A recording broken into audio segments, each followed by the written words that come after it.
बोलने।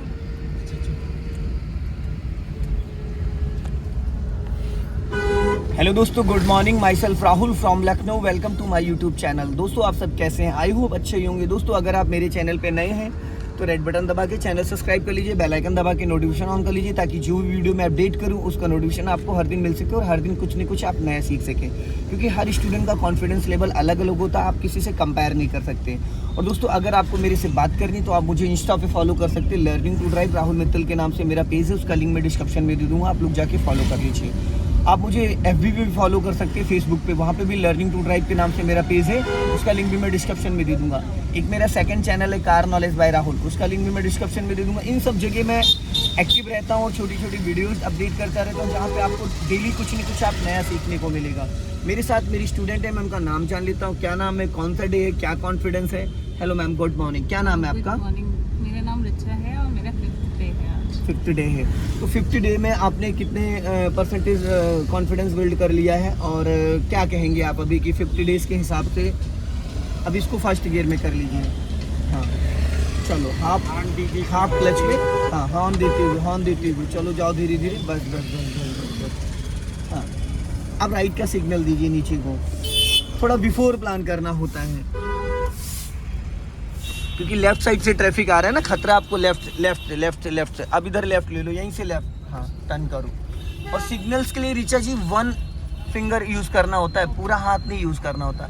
First finger जो आपकी है सिग्नल के लिए, पासिंग डिपर के लिए, सिर्फ उसी को यूज़ करना है। जो आप पूरा हाथ लगा रही है ना, वो नहीं लगाना। कई बार झटके से ताकत ज़्यादा लग जाती है और असम्बली डैमेज हो जाती है। कई बार मैं इसको चेंज करा चुका हूँ। हाँ, तो पूरी असम्बली चेंज होती है। अभी इंजन बोल रहा है कि सेकेंड गियर डालो आप। हाँ, बट आपका राइट वाला पैर ब्रेक पे तो नहीं आया रिचा जी। जब आप गियर चेंज करती हैं तो राइट वाला पैर कहाँ पे होना चाहिए? नए ड्राइवर्स जो होते हैं विगनर, उनके साथ अक्सर ये दिक्कत आती है। वो ब्रेक की जगह एक्सीलेटर पे पैर रखे होते हैं और उनका रिटर्न में वर्ड ये होता है कि सर हमने एक्सीलेटर दबाया नहीं। लेकिन धीरे धीरे 2 दिन, 4 दिन, 10 दिन, 15 दिन में वो इतनी आदत डाल लेते हैं एक्सीलेटर की कि जब उनको ज़रूरत होती है ब्रेक की तो दबता क्या है? एक्सीलेटर। तो वहाँ पे हादसा हो जाता है। तो जब हमें जिस गली जाना नहीं उसका पता पूछने की ज़रूरत नहीं है। तो बिना एक्सीलेटर आपकी कार चल सकती है फर्स्ट और सेकंड गियर में। अभी आप राइट वाला पैर ब्रेक पे रखो, एक्सीलेटर की कोई नीड नहीं है। और जब तक मैं ना कहूँ तब तक आपको एक्सीलेटर को छूना नहीं है। और अपनी गाड़ी जितना लेफ्ट में रखोगे उतना सदा सुखी रहोगे, क्योंकि लेफ्ट में रखने से आपको कोई लेफ्ट से ओवरटेक नहीं करेगा। तो उतना लेफ्ट में अपनी गाड़ी रखो जितने में गाड़ी आसानी से आपकी निकल जाए और कोई आपको लेफ्ट से ओवरटेक ना कर सके। अब जब मैंने आपको बोला था कि रिचा जी अपना राइट वाला लेग ब्रेक पे रखो, उससे उस टाइम के बाद कितने मीटर गाड़ी आपकी बढ़ चुकी है? 100 मीटर क्रॉस कर चुकी है, ठीक है। और 100 मीटर गाड़ी क्रॉस कर चुकी है। गाड़ी कौन से गियर में है? सेकंड गियर में। मैम अभी तो आपने सेकंड गियर डाला था खुर्रमनगर चौराहे को क्रॉस करके। सेकंड में है ना? मैंने इसीलिए आपको बोला था कि राइट वाला, क्योंकि इसमें ना चीज़ों को इसमें एजुकेशन का कोई रोल नहीं है, इसमें बस ब्रेन का काम है। जितना ज़्यादा आप दिमाग लगाएंगे, जितना ज़्यादा एक्टिव रहेंगे, उतनी जल्दी गाड़ी सीख जाएंगी। ज़रूरी नहीं कि कोई 20 साल से चला रहा है तो बहुत अच्छी गाड़ी चला लेगा। जो 15 दिन में भी वो लोग नए सीखते, वो भी क्योंकि वो ज़्यादा सीरियस है। बारी को आपने फिर एक्सीलेटर पे पैर रख दिया, क्यों रखा? वही तो मैं कह रहा हूँ, क्यों रखा? मेरी बात ही पूरी कंप्लीट ही नहीं हुई थी। आपने एक्सीलेटर पे रख दिया, अब तो रख ही दिया, अब तो चला लीजिए, कोई बात नहीं। मेरी बात पूरी कंप्लीट कहाँ हुई थी? मुझे लगा अब तो मैम, जब मैं आपको वो चीज़ बताना, 99% जो नए ड्राइवर होते हैं उनको आज तक यही नहीं पता चल पाता है। जो अपने घर में, फैमिली में, फ्रेंड से सीखते हैं, उनको कभी यही नहीं पता चल पाता कि बिना एक्सीलेटर भी कार फर्स्ट और सेकंड गियर में घंटों चलाई जा सकती है। क्योंकि वो स्कूटी बाइक चलाते हैं, वो बिना एक्सीलेटर बढ़ती नहीं है। जो स्कूटी और बाइक होती है वो बिना, आप स्कूटी चला लेती हैं तो स्कूटी में अगर आप एक्सीलेटर प्रॉपर छोड़ दें और गाड़ी आपकी चल रही हो 20 की स्पीड में, 30 की स्पीड में, तो थोड़े टाइम बाद क्या होगा? खड़ी हो जाएगी। वो 2 कदम भी आगे नहीं बढ़ेगी। कार में ये नहीं होता है। पेट्रोल हो, डीजल हो, CNG हो, कोई भी गाड़ी हो, फर्स्ट और सेकंड गियर में आप घंटों गाड़ी को चला सकते हैं बिना एक्सीलेटर। सीखने के लिए आपको हर जगह एक्सीलेटर की ज़रूरत नहीं होती है, क्योंकि सीखने के लिए अगर आप बार बार एक्सीलेटर मारोगे तो गाड़ी में जर्क आएगा, गाड़ी शेक करेगी, झटके आएंगे। आप राइट वाला पैर ब्रेक पे रख लो, क्लच को रिलीज़ करके गाड़ी आपकी 20 की स्पीड में, ये तो ऑल्टो है, 3 सिलेंडर की 800 सीसी का इंजन है। मेरे पास सेंट्रो भी है, अगर सेंट्रो होती तो वो 20 प्लस चल रही होती है बिना एक्सीलेटर। तो बहुत सारे लोगों को ये क्लियर नहीं हो पाता है कि बिना एक्सीलेटर भी कार चलती है, क्योंकि वो 10 साल से 15 साल से स्कूटी बाइक चला रहे हैं। होता है क्या है कि टर्निंग पे फिर वो हमेशा एक्सीलेटर पे पैर रखे रहते हैं। जब भी कोई टर्निंग पॉइंट आता है या कोई भीड़ वाला एरिया आता है, कुछ ऐसा आता है, तो वो क्या करते हैं, वो एक्सीलेटर से पैर ही नहीं हटाते। उनके माइंड में एक बात ये रहती है कि अगर मैंने एक्सीलेटर छोड़ दिया तो मेरी गाड़ी का इंजन बुझ जाएगा, बंद हो जाएगा। तो जहाँ पे उनको ब्रेक की जरूरत होती है वहाँ पे बाई मिस्टेक उनसे एक्सीलेटर दब जाता है। कभी आप पानी पे पैर रख के खड़ी हो सकती हैं? नहीं ना। तो ये एक्सीलेटर पानी है। आप चाहे जितनी कोशिश करो कि मैंने एक्सीलेटर नहीं दबाया, आपका जो पैर है, आपके पैर का जो वजन है, जो वेट है, उससे वो 10 to 20% वो दब ही जाता है। चाहे बस उसका लास्ट ऑप्शन यही है कि आप वहाँ से पैर को हटा लें। अगर आप पैर को वहाँ से हटा लेते हैं तब तो आप एक्सीलेटर से ब्रेक से एक्सीलेटर 1% में भी आप आगे से राइट जाना, सिग्नल दो राइट का, ठीक है।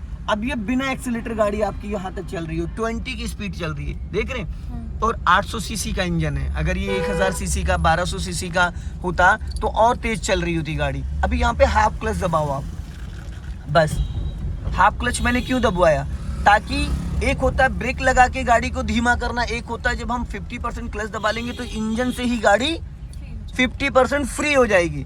तो जो ये 20 की स्पीड में भाग रही थी, हाफ क्लच दबाओ जरा, हाफ क्लच दबाओ, हाँ, 20 की स्पीड में भाग रही थी, अभी स्पीड आ गई आपकी 10 की, आ गई बिना ब्रेक के। अब छोड़ दो क्लच।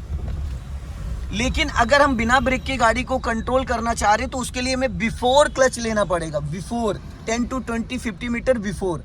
अगर लास्ट मोमेंट पे आप क्लच दबाओगे तो क्लच से इंजन फ्री होता है, तो गाड़ी कंट्रोल नहीं होगी। अगर 50 से 100 मीटर पहले आप प्लान करते हो कि मुझे आगे स्पीड ब्रेकर या टर्निंग पॉइंट है, कुछ ऐसा है, तो आप 50% क्लच दबा लेते हो, वहाँ पहुँचते पहुँचते गाड़ी की स्पीड आपकी डाउन हो जाएगी, तो ब्रेक लेने की ज़रूरत ही नहीं है। 90% फर्स्ट और सेकंड गियर में गाड़ी क्लच से कंट्रोल होती है। और नए ड्राइवर क्या करते हैं, वो हमेशा ब्रेक लगाने की कोशिश करते हैं, क्योंकि उन्होंने बाइक स्कूटी में हमेशा ब्रेक ही लगाया, तो उनको यही नहीं पता है कि क्लच से भी ब्रेक लग जाता है, क्लच से भी गाड़ी को रोका जा सकता है, क्लच से भी गाड़ी को स्लोपिंग पे कंट्रोल किया जा सकता है। इसके लिए आपको इसको बार बार टच फील करना पड़ेगा। अभी आप एक्सीलेटर ले लो, ठीक है, हो गया क्लियर। तो अपने दिमाग में एक बात बैठा लीजिए कि बिना एक्सीलेटर के गाड़ी घंटों आप चला सकते हैं, घंटों। अगर यही डीजल गाड़ी होती, क्रेटा या इनोवा फॉर्च्यूनर, तो सेकंड गियर में 20 अबव भाग रही होती, 20 की स्पीड से भी तेज चल रही होती, आप अगर एक्सीलेटर से पैर हटा लेते, क्योंकि डीजल गाड़ी का इंजन पावरफुल ज़्यादा होता है, ताकतवर ज़्यादा होता है। तो एक चीज़ का हमेशा ध्यान दीजिए कि जब हमें एक्सीलेटर की कोई नीड नहीं है तो आपका पैर उस पॉइंट पे नहीं होना चाहिए। मैं बार बार एक बात को रिपीट करता हूँ कि जब एक्सीलेटर की नीड ना हो तो राइट वाला पैर ब्रेक पे होना चाहिए। लेकिन वो नए स्टूडेंट का ब्रेक पे नहीं रहता, वो कहते हैं कि मैंने एक्सीलेटर दबाया नहीं, हल्का लेफ्ट आ जाओ, मैंने एक्सीलेटर दबाया नहीं, लेकिन उनके पैर का जो वेट होता है वो टच फील नहीं आ पाता, और वो 10 to 20% बाई मिस्टेक सामने ब्रेक लगाने के चक्कर में एक्सीलेटर से पैर जब उठाते तो दब जाता है, पैर पूरा ढीला छोड़ देते हैं। राइट वाले पैर को अगर आपने सेट कर लिया वी शेप में, तो आप समझ लो 50% गाड़ी सीख गए। 50% गाड़ी स्टीयरिंग से सीखी जाती है। अगर टाइमली आप स्टीयरिंग घुमा लोगे, स्टीयरिंग टर्न कर लोगे, तो आपको ब्रेक लगाने की ज़रूरत नहीं पड़ेगी। अगर सेकंड ऑप्शन आता है कि अगर टाइम पे आप स्टीयरिंग नहीं घुमा पाए तो ब्रेक से गाड़ी को कंट्रोल करते हैं। ये दो पैटर्न बहुत मेन होते हैं। एक स्टीयरिंग का रोल, 90 डिग्री किसे कहते हैं, कितना स्टीयरिंग घुमाना, कितना सीधा करना, कहाँ पे जा रही गाड़ी, कितनी गाड़ी आगे निकलने के बाद।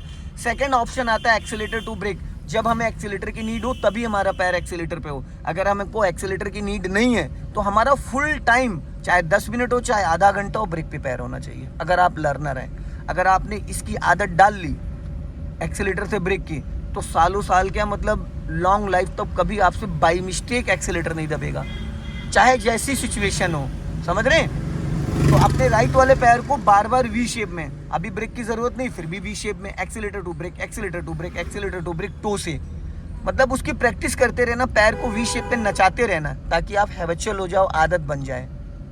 आप सोचिए कि मतलब मैं लास्ट मोमेंट आ गया, आप 5 दिन हुए हैं, 5 दिन में आपने लगभग, मुझे जिस हिसाब से आप चला रही हैं, क्योंकि मैंने अभी तक एक बार भी क्लच ब्रेक यूज़ नहीं किया जब से आपने गाड़ी स्टार्ट करा है, मेरी सेंटर से अप्रॉक्स आप 2 से 3 किलोमीटर दूर आ चुकी हैं, और मैंने एक बार भी क्लच ब्रेक अभी यूज़ नहीं किया है, क्योंकि आपको मैंने एक्सीलेटर लेने नहीं दिया है। बिना एक्सीलेटर गाड़ी चल रही, 20 की स्पीड में गाड़ी चल रही, अभी आपने 20 प्लस किया है, 30 के अराउंड आप गई हैं, तो इतनी स्पीड में गाड़ी आराम से कंट्रोल की जा सकती है। लेकिन अगर आप एक्सीलेटर ज़्यादा देंगी और ब्रेक पे टाइम पे पैर नहीं आएगा तो क्या होगा, फिर मुझे मजबूरी में गाड़ी को कंट्रोल करना पड़ेगा। और जब मैं कंट्रोल करने लगूंगा तो वहाँ पे ये लगा लीजिए कि नाम आपका और काम मेरा।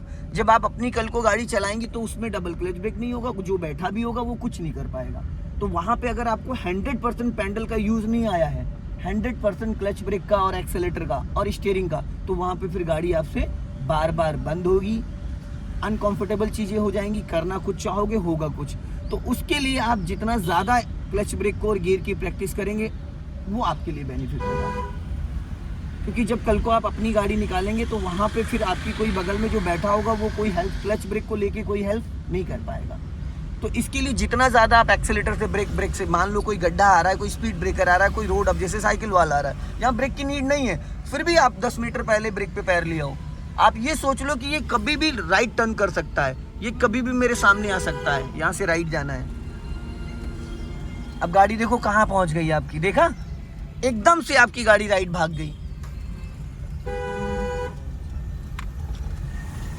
अब इसको फर्स्ट गियर में करो, कर दिया कांड आपने, कर दिया ना। मैडम ब्रेक लगा लीजिए, गाड़ी आपकी पीछे जा रही, इतनी देर से मैं आपको समझाता आ रहा हूँ। पहले गाड़ी स्लोपिंग पे है आपकी, पहले ब्रेक को मत रिलीज करिएगा, पहले 50% क्लच छोड़ने, जब इंजन वाइब्रेट करने लगे फिर ब्रेक से पैर हटाना। झटके से फिर आपने क्लच छोड़ दिया, फिर ब्रेक नहीं लगा रही है, गाड़ी पीछे जा रही है। मैडम पीछे नहीं जानी चाहिए, समझ ही नहीं पा रही है मैं क्या बोल रहा हूँ, बार बार ब्रेक छोड़ दे रही हैं। अगर आपके पीछे कोई कार खड़ी होगी तो अब तक तो वो ठुक चुकी होती, अब तक तो वो ठुक चुकी होती मैडम। 2 फीट 3 फीट गाड़ी आपके पीछे जा चुकी है।